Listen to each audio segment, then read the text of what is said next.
Bonjour à tous et bienvenue pour cette nouvelle vidéo. Aujourd'hui j'ai décidé de vous refaire la vidéo que vous aviez plutôt bien aimée le mois dernier. Vous vous souvenez, je vous avais fait les sorties livresques de mars 2017.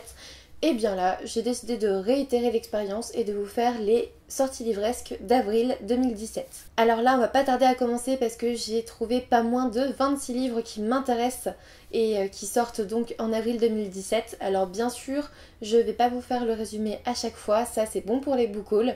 Je pense que ça suffit, je vous donne le résumé quand je possède vraiment le bouquin. Là, je vais vous dire un petit peu quel livre m'intéresse et pourquoi.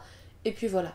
Je l'ai déjà reçu et ça fait depuis la sortie du tome 1, donc peut-être un peu moins d'un an je dirais, que je l'attends, et il s'agit du tome 2 de La Brigade de l'Ombre, Ne te fie à personne de Vincent Villeminot aux éditions Casterman, que je remercie vraiment pour cet envoi.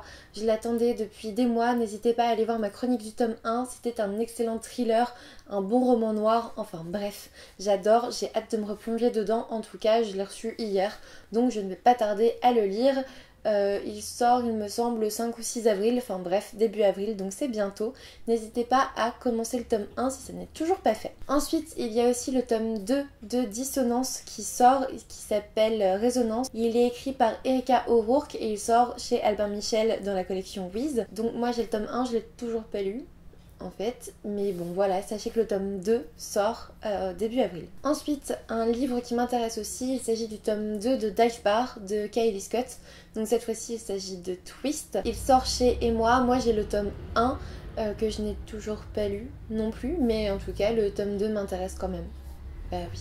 Ensuite, j'étais plutôt contente de voir ça parce que j'ai toujours pas lu cette saga, et en fait début avril, il y a l'intégrale de la saga Thrill d'Amanda Hawking qui sort aux éditions Brajlon, et je me suis dit que ça serait peut-être l'occasion d'acheter cette saga vu que je l'ai toujours pas commencé en fait. Et enfin, j'étais aussi attirée par un livre jeunesse qui s'appelle L'épicure d'abeilles, donc de Claire Castillon aux éditions Flammarion Jeunesse. Je remercie bien sûr les éditions Flammarion Jeunesse pour cet envoi. J'ai hâte de me plonger dedans, il est très court, c'est écrit assez gros, ça a l'air tout mignon. En fait, Abeille c'est une jeune fille et on va suivre un jeune garçon qui est amoureux de cette jeune fille et qui va se rendre compte que l'amour ne vient pas toujours de là où on l'attend. Et j'ai vraiment hâte de voir un petit peu ce que ça donne. Ensuite, toujours début avril, il y a le nouveau livre d'Anna McPantlin, je sais pas trop comment ça se dit, qui sort, c'est Mon midi, mon minuit.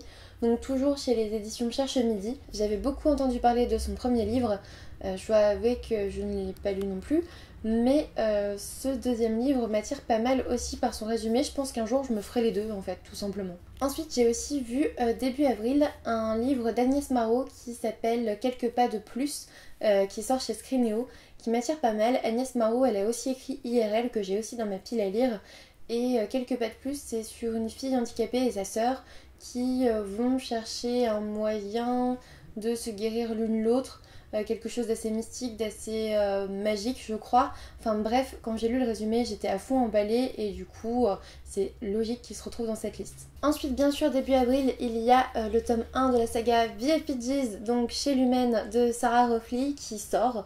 Ça c'est qu'un extrait, hein. Le tome 1 s'appelle Les Flammes du Destin. Le tome 1 s'appelle Les Flammes du Destin.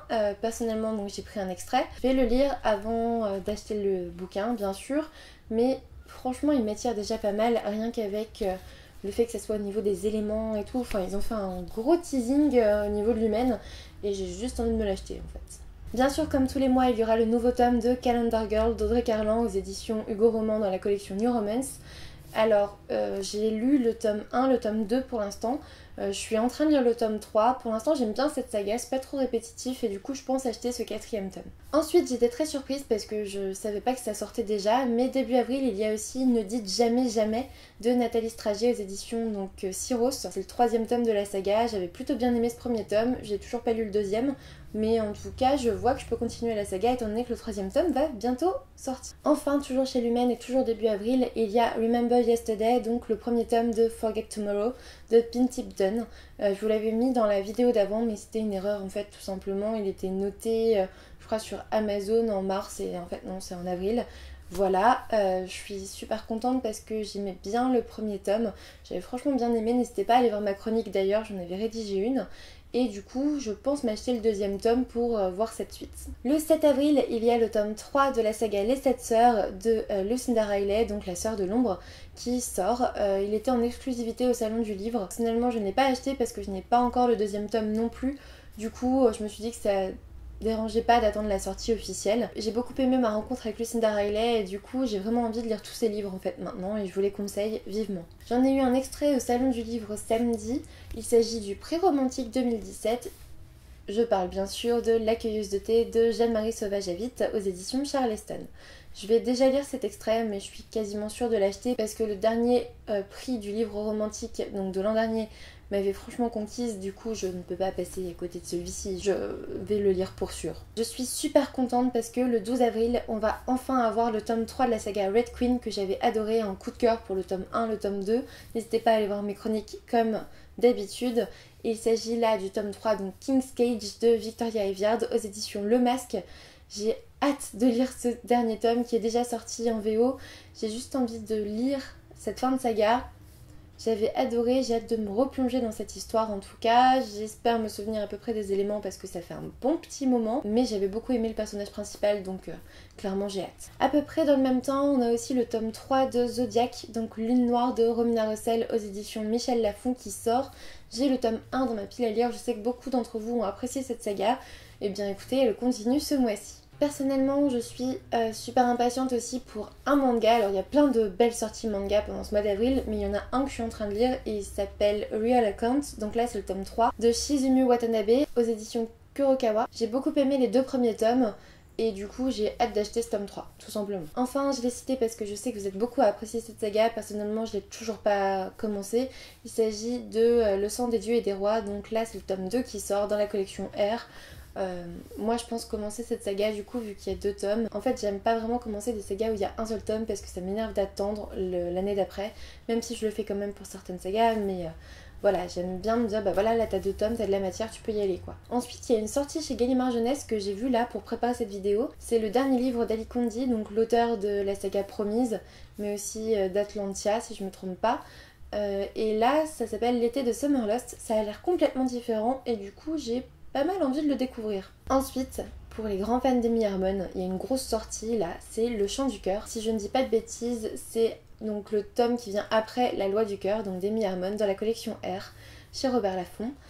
Personnellement j'ai pas lu La Loi du Cœur donc je vais pas forcément acheter celui-là, mais je me suis dit que ça serait franchement important de le noter parce que je sais que vous êtes beaucoup à aimer cet auteur. Enfin je suis assez étonnée parce que je me suis aperçue qu'il y avait le tome 2 de cette saga, donc moi j'ai le tome 1, donc c'est Dans un silence de Big Lines aux éditions Hugo Roman. Il y a le tome 2 qui s'appelle Sous la lumière qui sort mi-avril à peu près.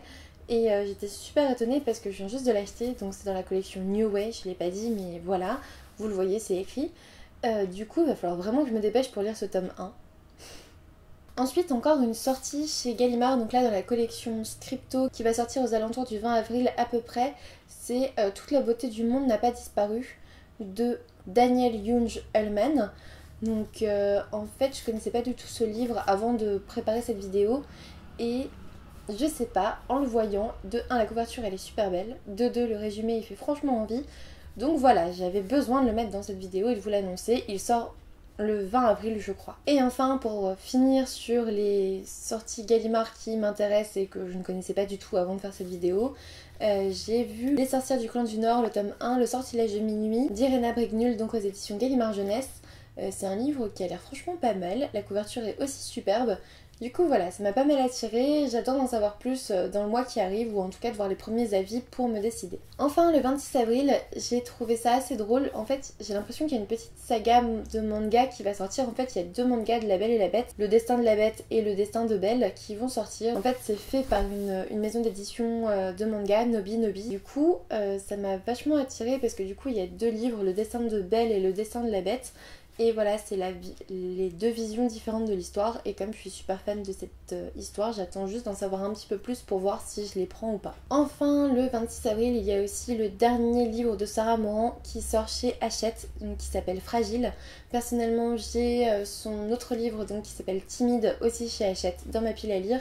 Je pense que je vais attendre de le lire pour voir si le style me plaît, pour voir si j'achète celui-là aussi ou pas. C'est terminé pour les sorties livresques d'avril, j'espère que ça vous aura plu. Moi personnellement je n'ai retenu que 26 livres sur tout le mois d'avril. Il y en a évidemment bien plus qui sortent, donc n'hésitez pas à aller voir sur les différents sites des maisons d'édition etc. pour ne rien louper. En tout cas n'hésitez pas à me dire si certains des livres que j'ai cités vous font envie, si vous comptez en acheter certains. Et moi je vous dis à bientôt pour une nouvelle vidéo.